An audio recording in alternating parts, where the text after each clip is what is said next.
नमस्कार, स्वागत आहे तुमचं मराठी नोटीस बोर्ड या यूट्यूब चॅनलवर. तर झेडपीतर्फे अजून एक अपडेट तुमच्यासाठी घेऊन आलेलो आहे. नवीन पदाचा रिझल्ट लागलेला आहे आणि अजून एक गोष्ट म्हणजे 2 पदांच्या निवड याद्या मी तुमच्यासाठी इथे घेऊन आलेलो आहे. तर कोणकोणत्या पदांच्या निवड याद्या आहे ते पण बघूया आणि कोणत्या पदाचा रिझल्ट लागला आहे ते पण बघूया. आणि अजून एक इन्फॉर्मेशन घेऊन आलो आहे, ती म्हणजे कागदपत्र पडताळणीबाबत. तर चला मग जास्त वेळ वाया न घालवता आपल्या मेन टॉपिककडे वळूया. तर सर्वात पहिले इथे आता तुम्हाला निकाल दिसत असेल, तर तो कोणत्या जिल्हा परिषदेचा आहे. तर इथे बघा, कोल्हापूर जिल्हा परिषद. फक्त कोल्हापूर जिल्हा परिषदेचा आरोग्य सेविकेचा निकाल बाकी होता. बाकी जे सगळे बिगर पेसा क्षेत्रातले जिल्हे, म्हणजे जे जिल्हे पेसा क्षेत्रात येत नाही, त्यांचा सगळ्या जिल्ह्यांचा आरोग्य सेविका या पदाचा निकाल लागलेला आहे. आणि त्या सर्व जिल्ह्यांचे जे निकाल आहे ते मी व्हिडिओमार्फत सांगितलेले आहे. तुम्ही बाकीचे जे निकालाचे व्हिडिओ आहे ते बघून घ्या. फक्त कोल्हापूरचा बाकी होता आरोग्य सेविकेचा. तर इथे बघा, हेल्थ वर्कर फिमेल म्हणजेच आरोग्य सेविकेचा हा निकाल आहे. तर आता हा निकाल कसा बघायचा आहे, इथे तुम्हाला रोल नंबर दिलेला आहे, त्यानंतर इथे तुम्हाला रजिस्ट्रेशन नंबर दिला आहे, इथे पुढे तुम्हाला तुमची कॅटेगरी दिली, इथे जेंडर, त्यानंतर इथे तुम्हाला डेट ऑफ बर्थ दिलेली, त्यानंतर इथे तुमचं नाव दिलेलं आहे, त्यानंतर इथे तुमचे सेक्शन वाईज मार्क म्हणजे तुमच्या कोणत्या सब्जेक्टला किती मार्क आहे ते इथे दिलेले आहे, इथे तुम्हाला टोटल मार्क दिलेले आहे, त्यानंतर इथे तुम्हाला रिमार्क दिला आहे, इथे बघा हे रिमार्क आहे, त्यापैकी इथे एक रिमार्क आहे, त्यानंतर इथे पुढे पेसा रिजनचा कॉलम आहे, त्यानंतर इथे तुमचं हायेस्ट क्वालिफिकेशन दिलेलं आहे, त्यानंतर इथे तुमचं मिनिमम क्वालिफिकेशन आणि मग इथे शेवटच्या कॉलममध्ये पर्सेंटेज मार्क. आता तुम्हाला दरवेळेस मी सांगतोय, तुम्ही जर बघत असाल व्हिडिओ तर तुम्हाला माहीत असेल की टोटल मार्क बघायचे, पर्सेंटेज मार्क बघायचे नाही, कारण भरपूर जण कमेंट करता पर्सेंटेज मार्काविषयी.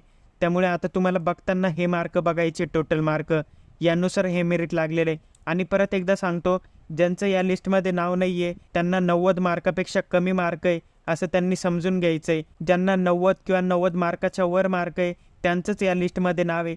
ज्यांचं नाव नाही त्यांना 90 मार्कापेक्षा कमी आहे. आणि दुसरी गोष्ट म्हणजे भरपूर जण काय करता की विचारताय की आम्हाला आमची आन्सर की बघायची. तर सर्वात पहिले मी तुम्हाला एक गोष्ट सांगतो, आता जे कॅन्डिडेट बँकिंगचे पेपर देत असतील त्यांना माहीतच असेल की इथे बघा, तुम्हाला हा जो रिझल्ट आहे हा कोणी डिस्प्ले केला आहे की IBPSने, म्हणजे झेडपीच्या ज्या सगळ्या काही एक्झाम आहे त्या IBPSने कंडक्ट केलेल्या आहे. आणि जे उमेदवार बँकिंगच्या एक्झाम देता, IBPS PO क्लार्क यांचे एक्झाम देता, त्यांना माहीतच असेल की IBPS कधीच आन्सर की देत नाही, ते डायरेक्ट स्कोर कार्ड दाखवतं. त्यामुळे झेडपी निकालाची या नुसतं याद्या आले, या याद्यांमध्ये पण ज्यांना 90च्या वर मार्क आहे किंवा ज्यांना 90 मार्क आहे त्यांचेच नाव आहे. तर अशा प्रकारे हे तुम्ही समजून घ्यायचं आहे. त्यानंतर आता चला पुढच्या निकालाकडे वळूया.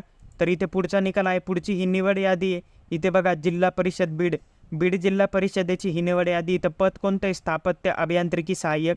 किती पदं होते, 16 रिक्त पदं होते. तर अशा प्रकारे ही स्थापत्य अभियांत्रिकी सहाय्यकची निवड यादी. इथे बघा, खुला प्रवर्ग म्हणजे ही सगळ्या कॅटेगरीची निवड यादी आहे. तुम्ही इथे बघून घ्यायचे, निवड यादी पण दिली, प्रतीक्षा यादी पण दिली. अशा प्रकारे बीड जिल्ह्याची स्थापत्य अभियांत्रिकी सहाय्यकची निवड यादी आहे. त्यानंतर पुढची निवड यादी आहे ती पण बीड जिल्हा परिषदेचीच आहे, पण पद कोणतं आहे, कनिष्ठ अभियंता स्थापत्य हे पद आहे. इथे बघा, सगळ्या कॅटेगरीची ही निवड यादी दिलेली आहे. निवड यादी पण आहे, प्रतीक्षा यादी पण आहे, दोघी या कंबाईन करून दिलेलं आहे. तर बीड जिल्हा परिषदेच्या या 2 निवड याद्या होत्या. त्यानंतर आता अजून एक तुम्हाला महत्त्वाची अपडेट देतो, ती म्हणजे कागदपत्र पडताळणीबाबत. इथे बघा, जिल्हा परिषद सोलापूर आरोग्य विभाग. तर इथे आता हे कागदपत्र पडताळणीचं सूचनापत्रक आहे, इथे तुम्ही बघून घ्यायचं आहे. तुमचे कागदपत्र पडताळणी कधी होणार आहे, तर 30/7/2024 रोजी, म्हणजे 30 तारखेला होणार आहे, सकाळी 11 वाजता. तर जिल्हा परिषद केंद्र, जिल्हा परिषद सोलापूर या ठिकाणी तुमची ही कागदपत्र पडताळणी होणार आहे. हा पूर्ण पत्ता तुम्ही वाचून घ्यायचा आहे. तर आता इथे कोणत्या पदाची होणार आहे, तर इथे बघा, आरोग्यसेवक 40% या पदाचा निकाल आत्ताच जाहीर झाला होता, त्यांची ही कागदपत्र पडताळणी होणार आहे. तर त्यानंतर आता कोण कोण या कागदपत्र पडताळणीसाठी पात्र आहे त्याची लिस्ट पण यांनी खाली दिलेली आहे. इथे तुम्हाला खाली आल्यावर तुम्हाला इथे ही लिस्ट दिसेल. इथे बघा, पदाचं नाव दिले आहे आरोग्यसेवक पुरुष 40%, त्यानंतर विभाग कोणता आहे, आरोग्य विभाग, जिल्हा परिषद सोलापूर. ही सर्व इन्फॉर्मेशन इथं दिलेली आहे. ज्यांचं या लिस्टमध्ये नाव आहे त्यांनीच कागदपत्र पडताळणीला जायचं आहे, बाकीच्या उमेदवारांनी जायचं नाही आहे. त्यामुळे तुम्ही हे नीट बघून घ्या, यात तुमचं नाव आहे का नाही ते बघून घ्या. तर ही पूर्ण यादी तुम्हाला खाली दिसेल, कॅटेगरीनुसार दिसेल. तर अशा प्रकारे सोलापूर जिल्हा परिषदेतर्फे ही एक मेन अपडेट होती. तर आता तुम्ही इथपर्यंत व्हिडिओ बघितलाच आहे. तर आता तुम्हाला काय करायचं आहे, मी तुम्हाला आता या निवड याद्या दाखवल्या त्या जिल्हा परिषद बीडच्या. तर आता तुम्हाला अशाच तुमच्या जिल्हा परिषदेच्या निवड याद्या पाहिजे असतील किंवा तुमच्या पदाच्या निवड याद्या पाहिजे असतील, तर तुम्हाला एक गोष्ट काय करायची की तुम्हाला कमेंटमध्ये काय करायचं आहे, तुम्ही कोणत्या पदासाठी अप्लाय केलं आहे ते सांगायचं आहे आणि त्यापुढे तुमच्या जिल्हा परिषदेचं नाव टाईप करायचे। अशा प्रकारे या 2 गोष्टी तुम्ही मला कमेंट करून सांगा। त्याच्या पुढच्या व्हिडिओमध्ये मी तुम्हाला ह्या निवड याद्या नक्कीच दाखवणार आहे, त्यामुळे तुम्ही कमेंट करताना नीट करा। तुमचं पदाचं नाव सांगा आणि जिल्हा परिषदेचं नाव सांगा। तुम्ही ज्या जिल्हा परिषदेत अप्लाय केलं ते तुम्हाला ती मी निवड यादी नक्कीच दाखवेल। तर अशा प्रकारे ही एक अपडेट होती जिल्हा परिषदेतर्फे। आणि अजून एक गोष्ट सांगायची झाली, जे उमेदवार पहिल्यांदा हा व्हिडिओ बघत असतील त्यांना सांगायचं आहे मला, तर मी निकालाचे काही व्हिडिओ बनवलेले ते तुम्ही जाऊन बघा। तुम्ही ज्या झेडपीचे निकाल शोधत आहेत त्या झेडपीचा निकाल मी ऑलरेडी सांगितलेला आहे, तर तो तुम्ही बघून घ्या।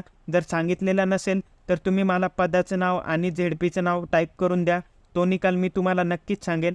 आणि तुम्हाला त्याखाली टाईप पण करायचे तुम्हाला निवड यादी पाहिजेले की तुम्हाला निकाल पाहिजेले ते। तर अशा प्रकारे आज ही अपडेट होती झेडपीची। हा व्हिडिओ जर तुम्हाला इन्फॉर्मेटिव्ह वाटला असेल तर व्हिडिओला लाईक नक्की करा। अशाच अपडेटसाठी चॅनलला आत्ताच सबस्क्राईब करून ठेवा। आणि तुम्हाला मी ज्या 2 गोष्टी कमेंट करायला सांगितलं आहे त्या नक्की कमेंट करा। आणि ज्यांनी कोल्हापूर जिल्हा परिषदेत आरोग्य सेविका या पदाची परीक्षा दिली आहे त्यांच्यापर्यंत हा निकाल नक्की पोचवा।